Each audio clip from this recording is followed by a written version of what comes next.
Hey everybody, I'm Alan with Dad's Playing Games, and today I'm going to be playing my fourth battle for my solo Frostgrave campaign. This battle will feature Caltropos the Illusionist versus Braila the Chronomancer, and they'll be playing the fourth scenario from the core rulebook, which is the library. The library has one of the more unique setups of all of the scenarios found in the core rulebook. It calls for bookshelves and piles of books and 4 doorways that are placed on the board, which are the only way on or off of the board. I don't have any bookshelves in my brick collection, so I'll just be using these brown structures to act as shelves and piles of brown pieces to be books laying on the ground. There's no special experience points awarded for anything that the wizards do in the battle. The only unique thing is with treasures. Being that this battle is in a library, when you roll your treasures, if you do not get a grimoire in your roll, you have to re-roll that just once. Just to make it more likely that you'll actually find books while you're in the library. As you're watching the video, if you check the description below, you'll find timestamps. So if there's a certain spot you want to fast forward to or go back to, you can look to there to see where to go in the video.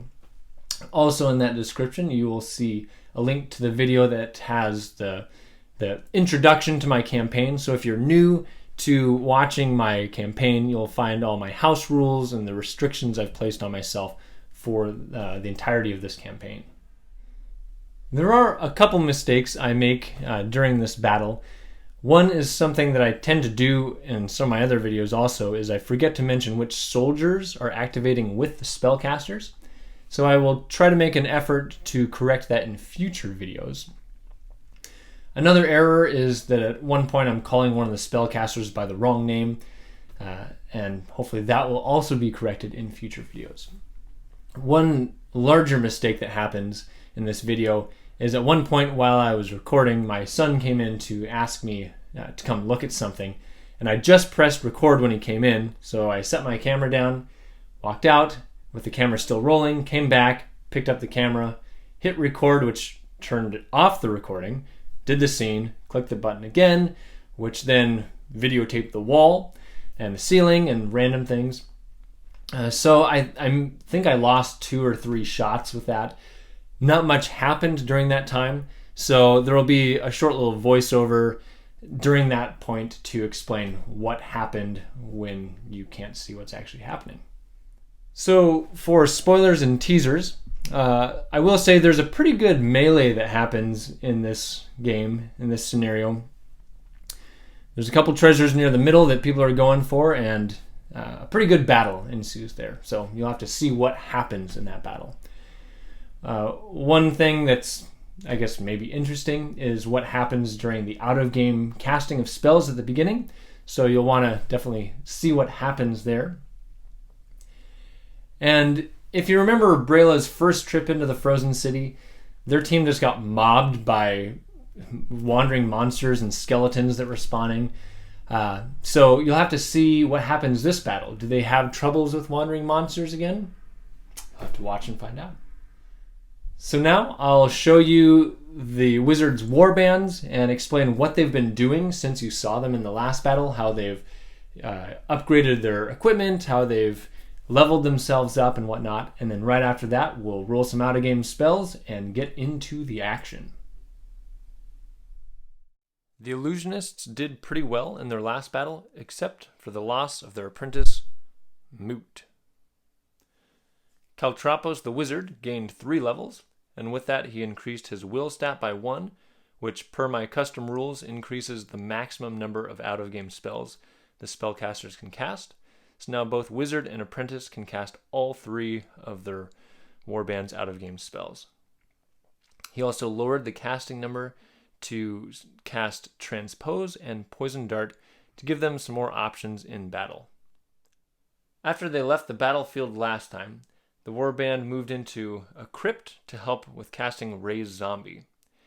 In this case, however, the crypt is actually a workshop or a lab filled with weird machines and contraptions where Caltropos can experiment with creating illusionary soldiers with substance, not actual zombies. Once his workshop was established, he spent some time in there, and after a few days he emerged with the apprentice Moot. Since his warband knew that Moot died in the last battle, they believed that Caltropos might be involved in some sort of cloning process. Also in that last battle, one of Caltropos' warhounds nearly died. And it hasn't been quite the same since, so Caltropos found a new home for the animal. Shortly after this, the warband's thug was caught trying to steal some things, so he was kicked out of the warband. To fill the gaps, Caltropos hired a knight and a tracker. They didn't purchase any items between battles, though they did sell the scroll of elemental hammer that they'd found. And for the other items they found, they assigned the newly found orb of power and the scroll of draining word to the apprentice Moot. Braila and Braila didn't do so well in their first trip to the Frozen City, and almost their entire warband fell in that battle, but luckily, only one of their members was badly injured. When they left the battlefield, they found an old abandoned tower and decided to set up their base there. Once there, they healed the wounds of this archer, and this thug was the one soldier that made it off with Braila. They found him some new equipment.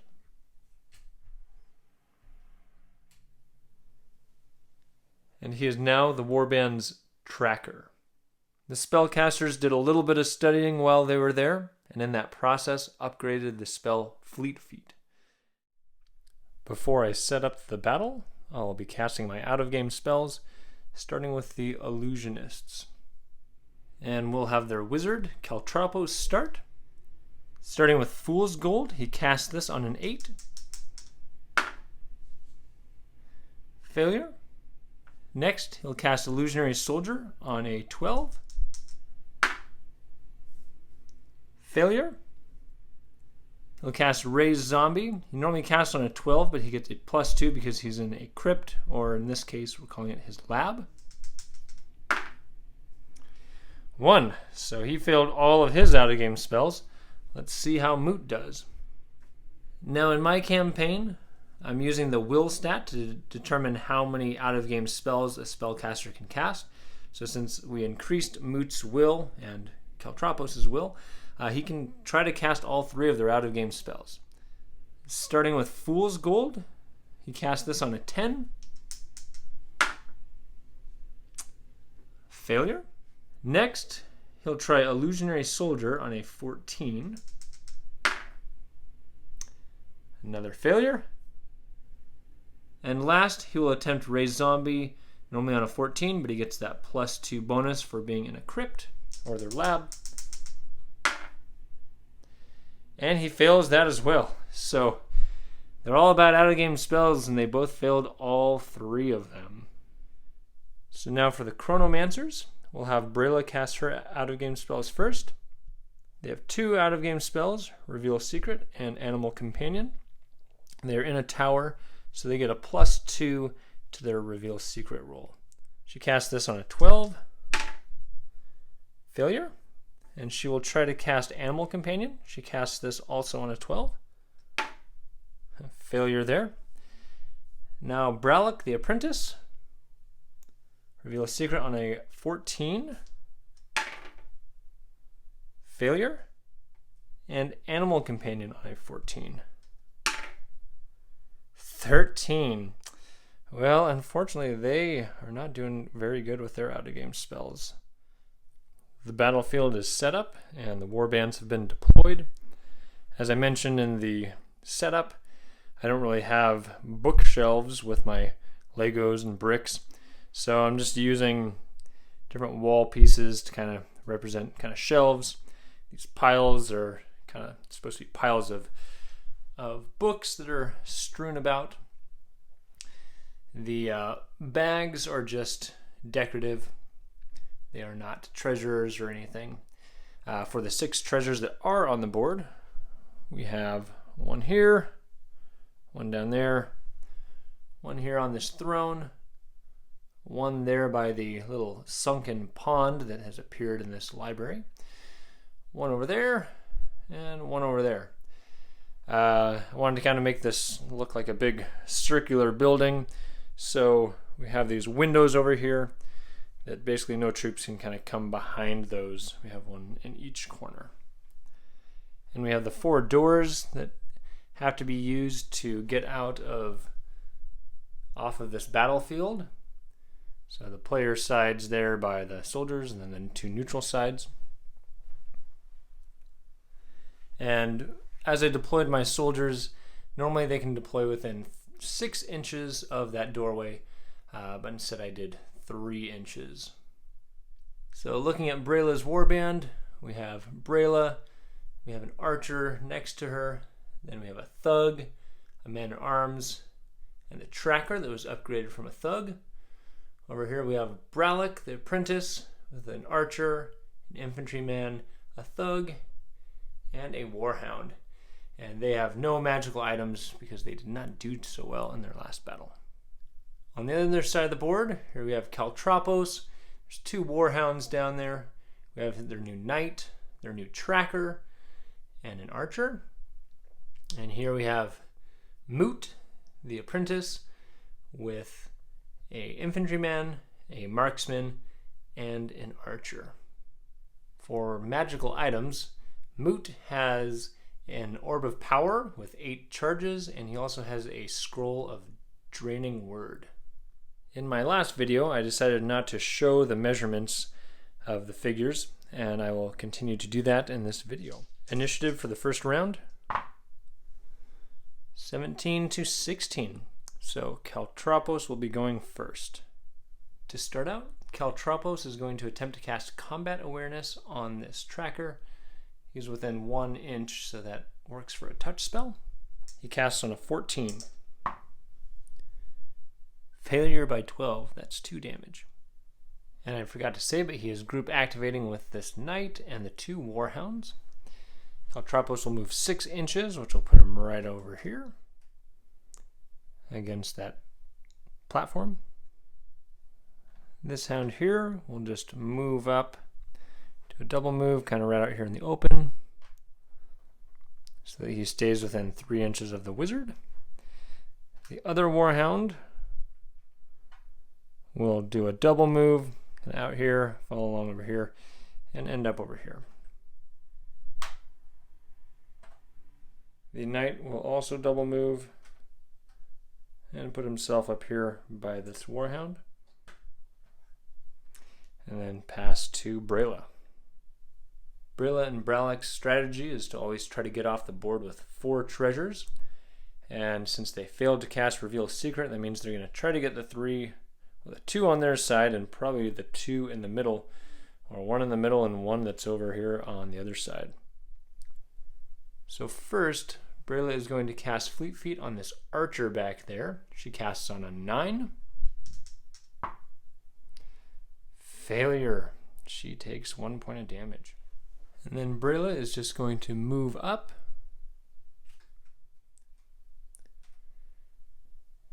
and she will end her turn. For the apprentice phase, Moot is going to activate with this infantryman, and Moot is going to start out knowing that he's facing off against a Chronomancer. He's going to use his scroll of draining word to make it harder to cast the spell Fleet Feet. So with it being a scroll, it automatically casts, and Fleet Feet now has a -3 modifier to all the rules. After using that, Moot is going to kind of stumble through this pile of books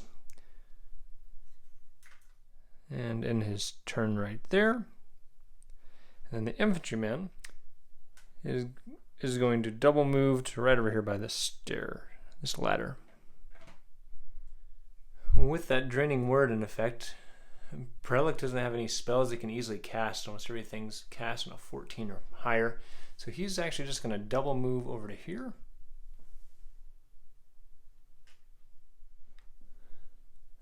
And Braila will be right about there. For the Illusionist soldier phase, they'll start out with this archer who will double move over to here. This marksman will double move over here next to the infantryman. This archer will double move to right there. And this tracker will double move over all of these books to over here by this warhound. All right, now to the soldier phase for Braila's warband. We'll start with this thug here. He will double move over to this treasure so that he can pick it up next turn. This warhound will double move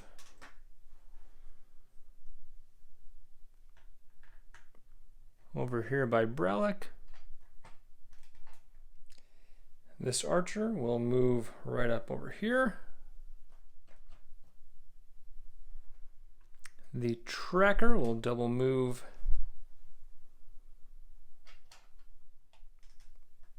to right there. This thug will double move to right there. The archer will double move to right there. The infantryman will double move to there. And the man-at-arms will double move to there. No monsters on the board. We'll roll for initiative. All right, 8 to 6.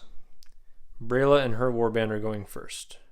Braila is going to attempt to cast Fleet Feet on this man-at-arms. Due to draining word, she casts this on a 12. 12, success. Then she is also going to move into this giant huddle.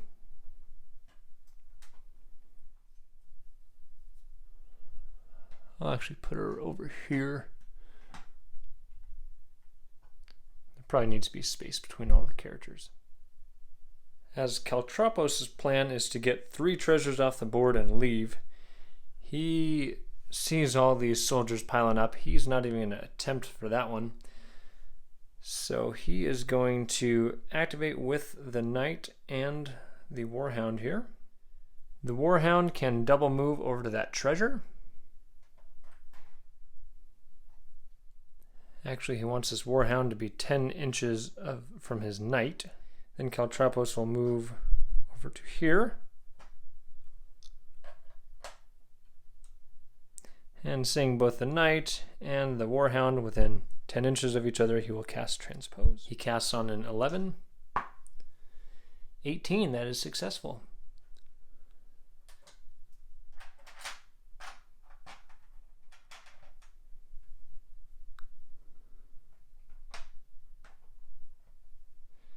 And now the knight will activate, since he was part of that wizard activation. He will come over to this treasure, and he will pick it up. A monster appears on a 16 or higher. 15, no monster. Braila is going to activate with the tracker and this warhound. First, he will move to here. And now he will cast Wall. He casts on a 14. 17, success. That casts within 6 inches of him, so some part of this wall has to be within 6 inches. And we'll put it right there to block any enemies from getting towards that treasure. Then the tracker will, on a single move up to the treasure and pick that up. A monster appears on a 16 or higher. 12, nope. And this warhound will move up to just give some support to this tracker if needed. For Caltropos, he'll move right over here. And he will also attempt to transpose, transposing this warhound with the knight. He casts Transpose on a 13. 13, success.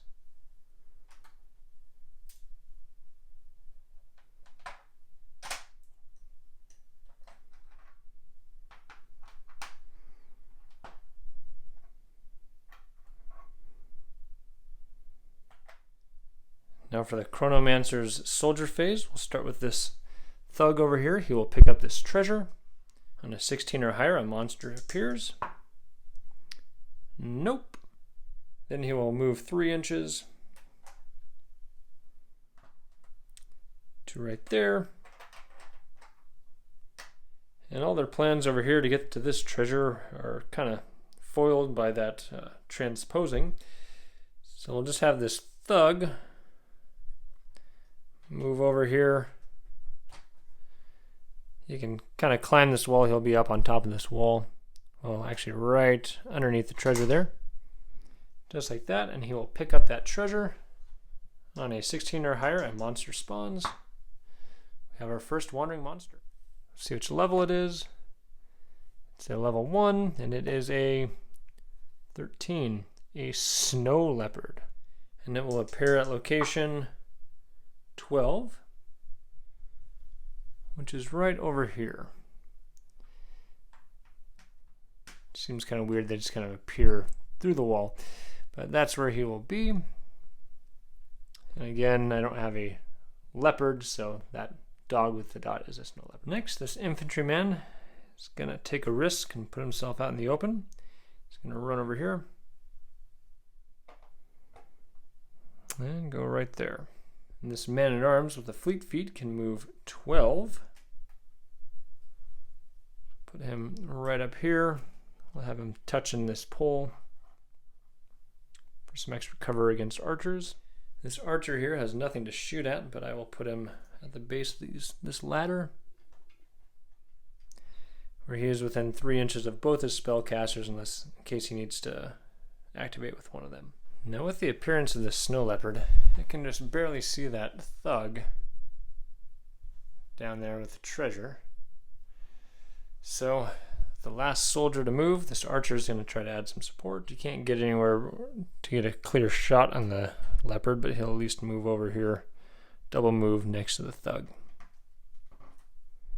For Caltropos' team, I'll start out by having this archer come up here. He is going to climb up this wall, so he'll be up that wall just enough to grab that treasure. A monster appears on a 16 or higher. Another monster appears. We'll roll for the level. So level 1, and it is a 12. An ice spider. And it will show up on spot number 4, which will be down here. Right there. This warhound here hasn't actually moved, he's just been transposed, so he will activate, come down the long way around, and engage Braila, so Braila can't cast any spells next turn. This archer wants to climb up on top of this platform to shoot at that man-at-arms, but that man-at-arms is just barely out of range, so instead he's going to move over here. He can double move to right over here, so he can activate with the spellcasters. This man-at-arms is going to run up this ladder right over here, and from there he can shoot that infantryman. He moved, giving a +1 to the infantryman, so +4 for the infantryman, +3 for the marksman. The arrow is a 21 to a 22, so the infantryman kind of lucked out there. And his crossbow is unloaded. This infantryman is going to double move up next to the treasure. And this tracker here is going to climb up this wall. And from there he will shoot at the man-at-arms. Well, he still has slight cover because he's up against something, so he'll shoot at the infantryman. He moved, so +4 for the infantryman, +2 for the tracker. Arrow is 17, versus less than that, so that is a hit. Armor 11, that is 6 damage on the infantryman. Alright, now for the monster phase.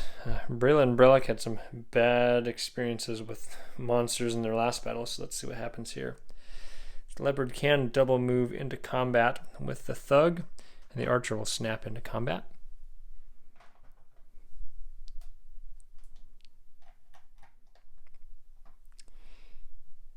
Monsters attack the soldier with the least hit points. They both have the same hit points, so we'll do odd even. That is the thug. Snow Leopard has +2. The thug has +2,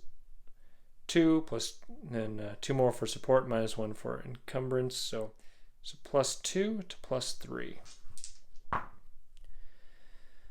All right, the Snow Leopard gets 18, but the thug gets 19, which deals 9 points of damage to the Snow Leopard. It's down to 1 hit point, and the thug will push it out of combat. Over here, this ice spider can make it to this thug, and he will attack. Ice spider is a fight +0 to fight +2. 11 to 15. They have 8 armor and 5 hit points, so that is 7 damage. The ice spider is dead. Hey, they succeeded against some monsters. End of the round, we'll see if this wall disappears on a 17 or higher. 5. Nope, it's still there. Initiative for the next round. Looks like Braila and Braila are going first again. Braila is going to activate with this archer. She's going to move right over here. And from there, she's going to cast Decay on that infantryman's sword. She casts on a 12. 6. She will empower that for 6. Leaves this guy unarmed. This archer here will run over and engage this warhound and attack with support. +4 versus +1. 10 to 13. The warhound wins and deals 2 damage to that archer and will push him out of combat. Over to Caltropos. He is going to attempt to cast combat awareness on this warhound. He casts on a 14. 20, success. Caltropos will wait where he is, and I forgot to say he is activating with this warhound. And the warhound is going to come over to support this infantryman. So we'll go right there to protect the treasure. So Braila, unfortunately, is in combat, and he is not going to try to attack that hound. He will just wait. Moot over here is going to attempt to cast Raise Zombie. He casts on a 12. Success.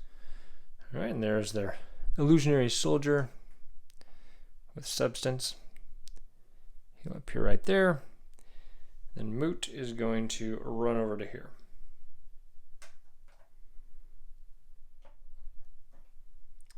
Soldier phase over here. We'll start by having this archer fire an arrow at the injured snow leopard. +2 versus +2. Shot is a 16 to 11. That does 6 points of damage to it, and that snow leopard goes down. Then the archer is going to move 6 inches over to there. This thug can move 4.5 inches right back to here. Trying to stay away from archers. This warhound is going to come over and assist Braila.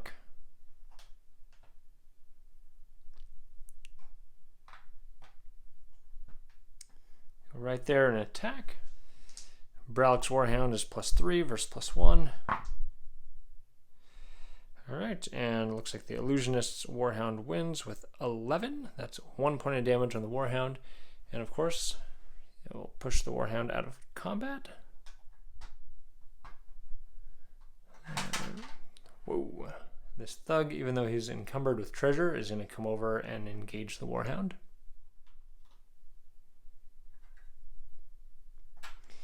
An attack. +3 for the thug, +1 for the hound. Alright, there is 7 damage on the warhound, and the thug will stay in combat. This tracker over here will move so that he can get a shot at this warhound here.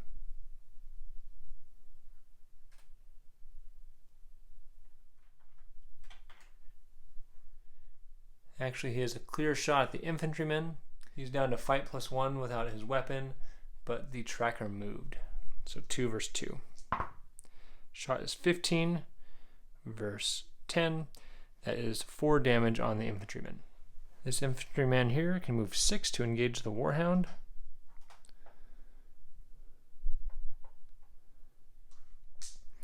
The warhound has combat awareness, so +3 versus +3. 10 to 10. So in that case, melee, they both do damage. That's a two-handed weapon, so that's +2 damage, so 2 damage on that warhound. The man-at-arms will run up and do the same thing.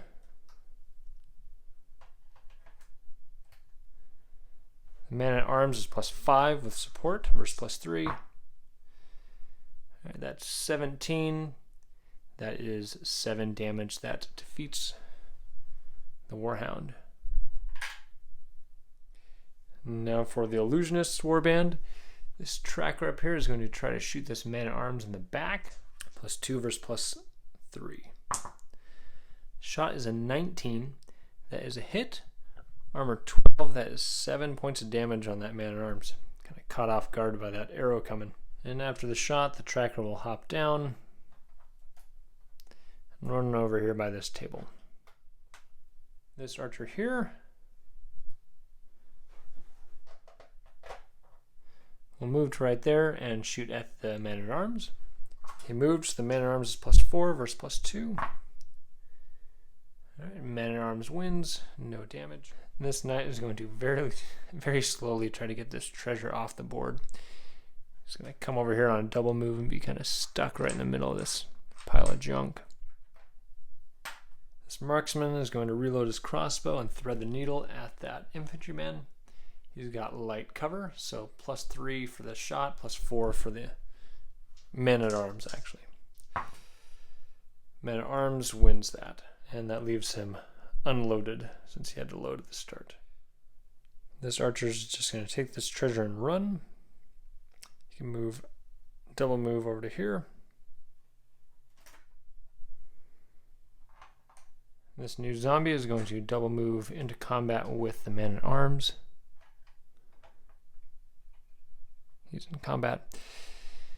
This warhound, knowing it's going to get double teamed, or quadruple teamed or something, it's just going to go ahead and attack the wizard, the apprentice. It's currently only engaged with the apprentice and this thug. +1 for the hound, +2 for the apprentice. Apprentice gets 21, 2 less than that. This warhound goes down. All soldiers have gone. There's no monsters left. Let's see if that wall disappears. Nope. Let's roll initiative. Looks like Caltropos is going first this time. Caltropos is in a situation where there's not a lot he can do. If I'd thought about it last turn, I would have actually moved the knight over here so that the knight could have maybe dropped his treasure and he could have transposed the knight with a zombie or something, but too late for that. Caltropos isn't usually much of a risk taker, but since he has nothing else to do, he's going to double move into combat with the man-at-arms to see if his support can help to win this treasure for his warband. Braila is going to attempt to cast Fleet Feet on that archer. She casts on a 12. 8. She will empower that for 4. That puts her down to 3 health. So she is going to just kind of hang out back here. Moot is going to attempt to cast Combat Awareness on himself. He casts on a 16. Failure. He takes 1 point of damage. And then Moot will run out here. It's right there. For Brellick's turn, there's a lot kind of in the way here, but he can technically see this marksman up here. So he's going to try to cast Decay on the marksman's bow. On a 14. 17, success. So after the spell, he's going to run down here, 6 inches. And this warhound is going to run just past him. This archer is going to run up this ladder over to here. and shoot at that tracker by the table over there. He moved, so +3 for the defender, +2 for the shot. That's a miss. Tracker's just going to move.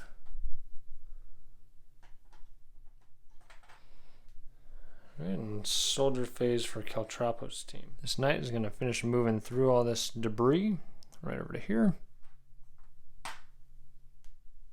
This archer is going to move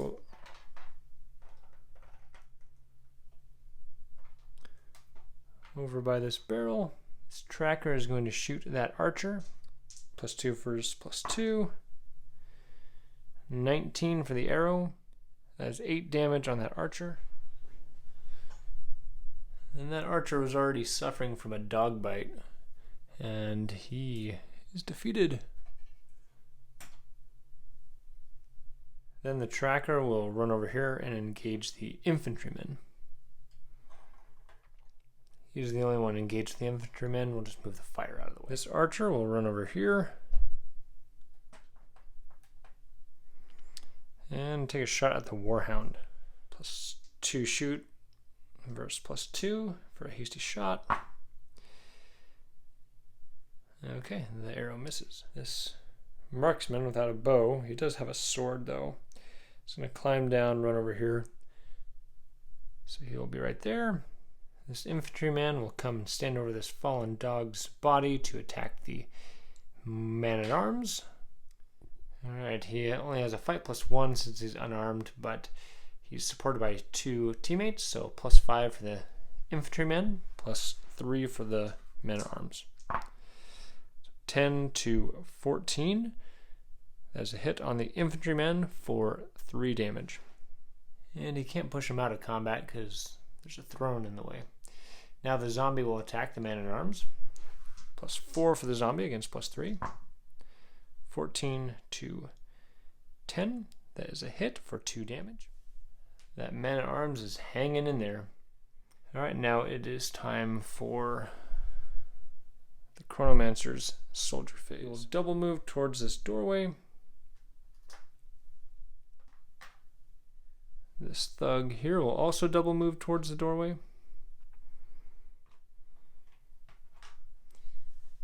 This infantryman will attack the tracker. +3 versus +2. Oh, that is big time damage. That's a 22 +2 damage, so that is enough to kill that tracker. And then the infantryman will come over here and engage Caltropos. This archer here will run up 6. It's right there and shoot Caltropos. Caltropos is against a barrier, so that is light cover. So that will be a +2 for cover, +1 for hasty shot. So 3 for Caltropos, 2 for the shot. Caltropos defends the arrow. The man-at-arms over here will attack. Caltropos cannot add support to this because he is engaged, so the man-at-arms will attack the infantryman. Infantryman does get support from the zombie, so +3 versus +3. 17 to 7. That is 6 damage on the infantryman. And that 6 damage is enough to take him down. End of the round, we'll see if the wall disappears. Nope. Initiative for the next round. 9 to 6. Braila and her warband are going first. Braila doesn't really have a whole lot of decent spells to cast at the moment. She's going to try to cast Time Store just because I haven't cast that before. She casts on a 14. 18. Successful. With that spell, after casting it, she loses her second action, so she is done at the moment. Caltropos is kind of in a tough spot here. He's going to go ahead and attack the infantryman. +2 for Caltropos, +3 for the infantryman.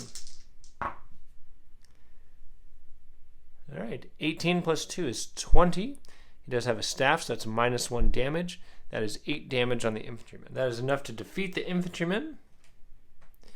But Caltropos is still in battle with this man-at-arms, so he cannot flee. Braila is going to group activate with this Warhound, so they can both charge into combat with this archer. He can snap into combat from there. And the Warhound will attack first. The Warhound is at +3 versus +2. 12 to 13. The archer wins, and the archer will push the hound out of combat. The archer has a dagger, so that is 2 total damage. And Braila, with his fight of +0, will choose not to fight. He'll just stay in combat so the archer can't shoot anybody. For Caltropos, there are no longer any enemy units within 1 inch of this treasure, so he will run up there and pick that up. Let's see if a monster appears. 19, yep, a monster. For monster level, 16, that's a level 2, and we have a 14. Medium construct. And this construct will appear at location 10, which is right over here.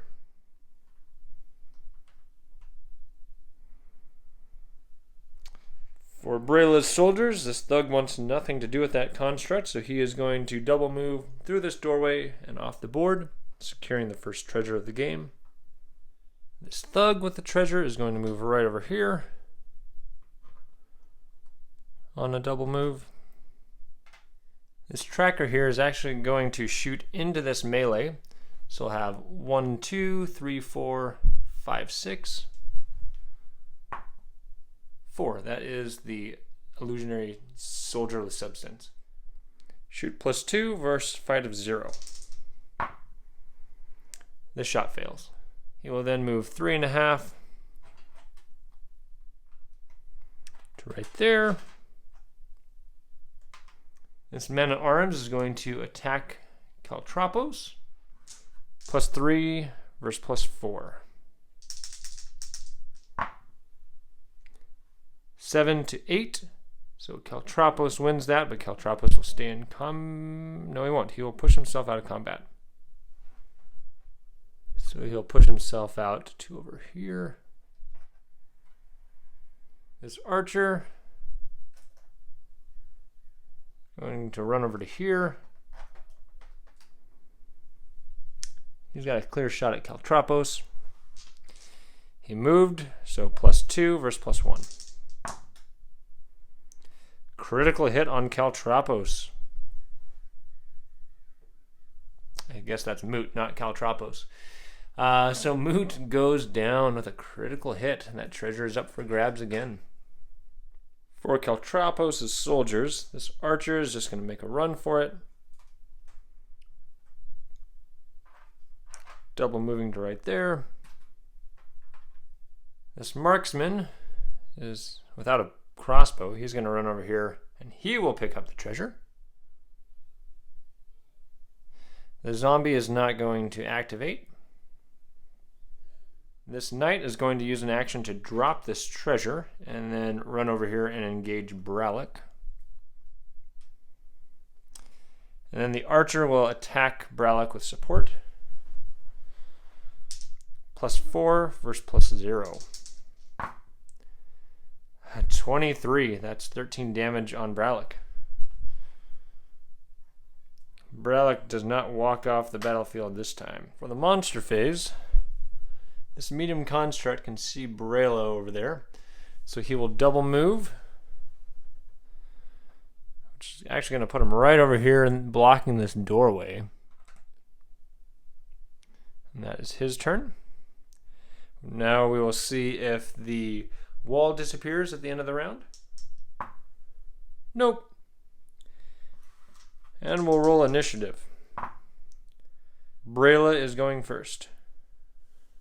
Braila will group activate with both of these two, and they will all run up and engage this construct.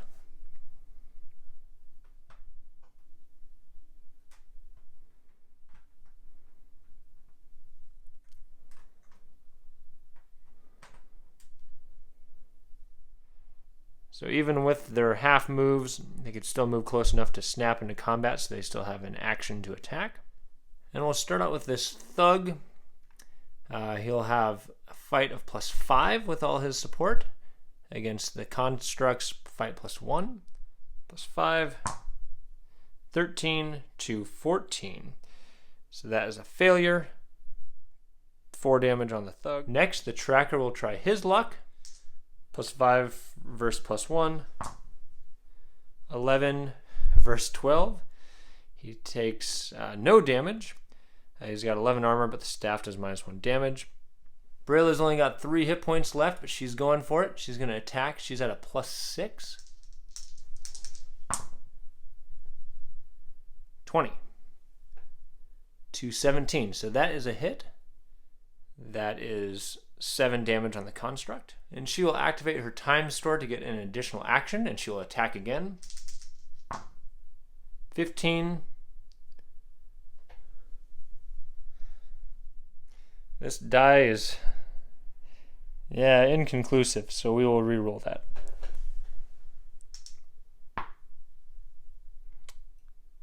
$19. So that is 9 damage on Braila.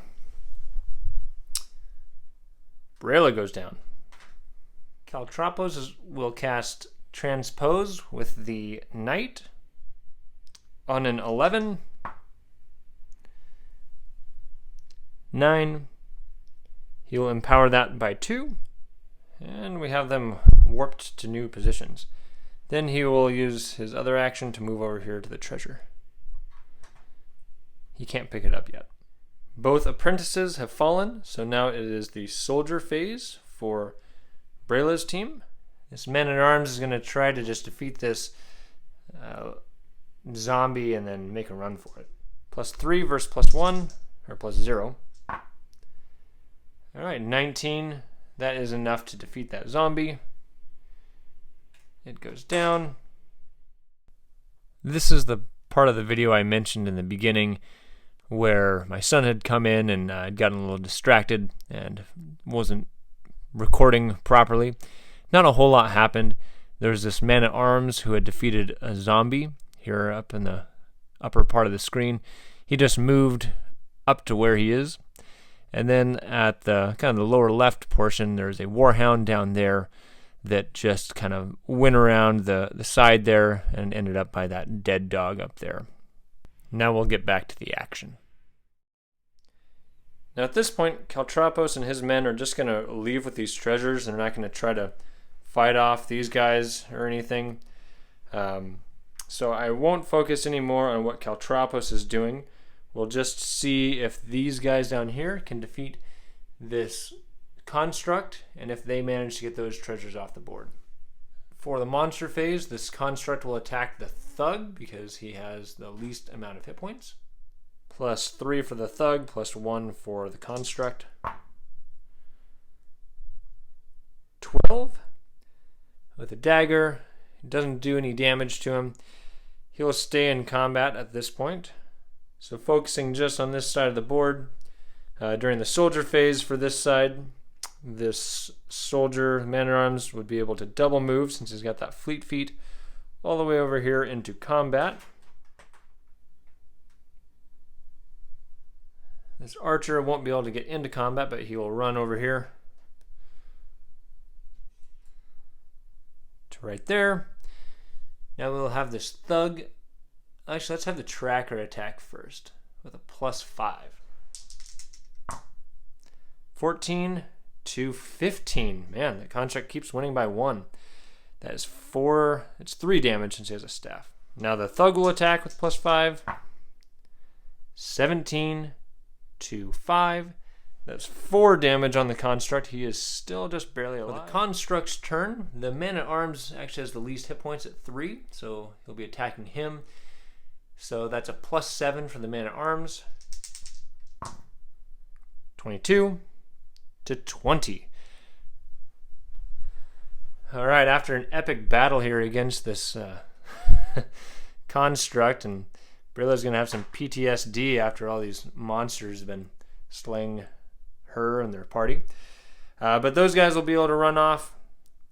And that dog over there is going to get out, and as I mentioned before, these guys will get out. So they'll secure this treasure. They would have grabbed that one over there, and that one would have gotten off too. Well, Caltropos and his men ended up doing what they tried to do, which is to get at least 3 treasures off the board. They took a risk there at one point where they charged their spellcasters right up to get one of those last treasures. They usually don't take risks like that, but it ended up paying off, so they got that 3rd treasure. But it cost them. They do have a few soldiers that are down, so we'll see if these soldiers make it out alive. We'll start with this infantryman. 6, he is badly wounded. The tracker, another 6, he is also badly wounded. Warhound number 1, another 6, that's kind of ominous. Warhound number 2, 12, he is fine. And for Moot, see what happens to him in this battle. 14, he survived this battle. Now for the 3 treasures that Caltropos and his team got. 16, 3, and another 3. Well, those 3s are the big money, and 16 is 80 gold crowns and a grimoire.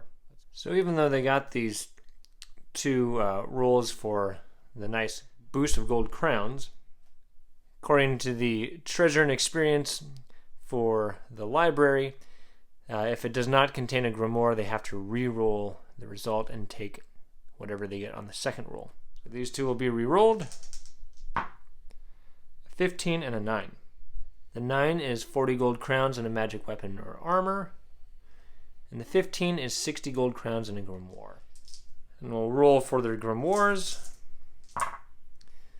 Column 2, number 4. And column 3, number 15. 2, 4 is a grimoire of Imp. 3 and 15 is Elemental Hammer. For their magic weapon or armor, 10. Crossbow with a +2 damage modifier. Well, I guess the marksman that lost his crossbow will be getting that. So the illusionists failed to cast 2 spells for 10 experience points. They successfully cast 5 spells for 50 more experience points. They defeated no monsters, and they recovered 3 treasures for 150 experience. So all total, they get 210 experience points to go along with their 180 gold crowns, grimoires of Imp and Elemental Hammer, and their magical crossbow with +2 damage. The Chronomancer's warband managed to get 3 treasures off the board, but it may have come at a price, as both spellcasters fell in combat. Let's see how badly wounded these soldiers are. Starting with the archer. That archer died in combat. The infantryman. Well, maybe they're going to roll all 2s. So he has died. Let's go with Braila the Apprentice. A 9. A 9 is a full recovery for a spellcaster. The brother made it out. Let's see how the sister did. Braila. 18. Whew. Both spellcasters make it off the board. Off the battlefield unharmed. Now we will roll to see what these 3 treasures hold. 9, a 15, and an 18. The 9 will need to be re-rolled. 15 is 60 gold crowns and a grimoire. And 18 is 120 gold crowns and a grimoire. Re-rolling this 9, because it was not a grimoire. 12. 60 gold crowns and a magic item. For the magic item they found, 5. An orb of power with 8 charges. And for the 2 grimoires that they found, column 3, number 4, Plain Walk. And column 4, number 15, Elemental Shield. For experience points, the Chronomancers failed to cast 1 spell for 5 experience, successfully cast 6 spells for 60 experience, defeated 3 wandering monsters for 15 experience, and collected 3 treasures for 150 experience, for a total of 230 experience points, to go along with a total of 240 gold crowns, grimoires of Elemental Shield, and Plane Walk, and an Orb of Power with 8 charges. Well, I think that battle ended up being pretty even. I don't know if there was really a decided winner or loser. Neither warband did anything really great, but neither of them did anything really poorly, except for those out-of-game spells at the beginning. That was quite unfortunate. Both wizards seem to run out of good spells to cast in the middle of the game, especially with the restriction I have where they can't cast the same spell 2 rounds in a row. So they'll need to get some new spells, I think, to try to help them in the middle there.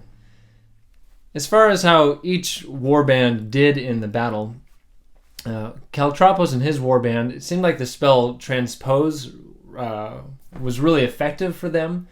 They did a good job moving some figures around to help get the treasure moved around, and helped Caltropos actually to get out of that melee towards the end there.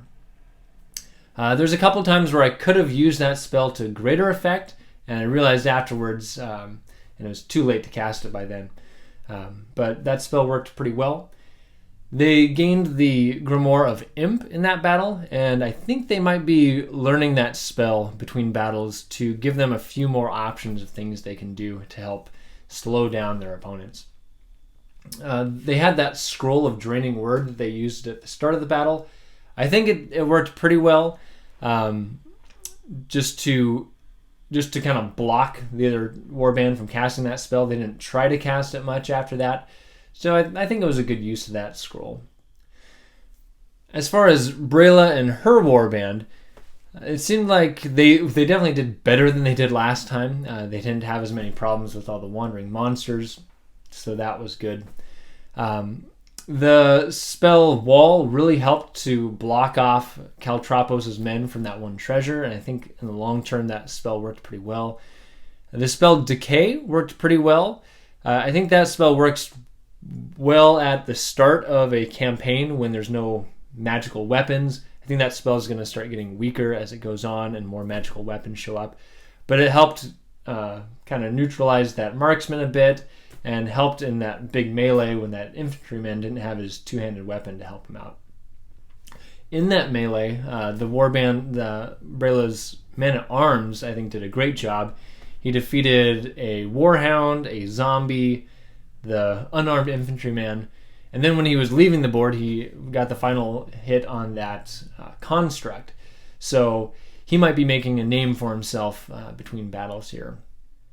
For both of the warbands, they really need to get those out-of-game spells cast. Caltropos uses those to distract the enemy, and for Braila and her warband, it would be really helpful if instead of a warhound, they had a bear in their party. And getting that extra treasure with Reveal Secret, especially they moved into a tower, which gives them a bonus. If they can get Reveal Secret cast one of these battles, that'll be a big boon for them. As far as the library scenario itself, to be honest, it wasn't my favorite. I really like the theme of the ruined city with all the buildings falling apart, and this is a little different being in a room, and I still have kind of pieces falling apart. But I think the fact that I don't have actual bookshelves kind of sucked me out of the theme a little bit. So I'm looking forward to being back into the streets of the city in the next battle. The special treasure in this scenario wasn't my favorite, since it was just a higher likelihood of grimoires. When I play this game, I get more excited about magic weapons and items than the grimoires, especially since a lot of times I end up getting grimoires that aren't something that the wizard is even going to want to use. So Braila got 2 grimoires that she probably won't ever use. Caltropos, I guess, will have use out of one of his grimoires, but that part wasn't too exciting for me. The 4 doorways that were placed on the edges, I thought that was interesting. Kind of mixed things up of how to get on and off the board. Restricted the deployment a little bit, which is kind of neat. But in the end, it didn't really seem to affect much. I probably could have walked a few treasures off a little quicker. At the very end, when that construct came up, that was probably the only time it really affected anything. A couple of the soldiers probably would have headed off a different direction, but they had to go through that doorway where the construct was. So I didn't feel too much was really changed with having those doorways there. But those are my personal thoughts and opinions about the scenario. If you've had other more positive games in the library, please let me know in the comments. And also, feel free to like or subscribe to our channel and send any other comments you might have. Even if you're watching this a few months past its published date, feel free to comment. We'd love to hear from you. And with that, I want to thank you for watching this battle.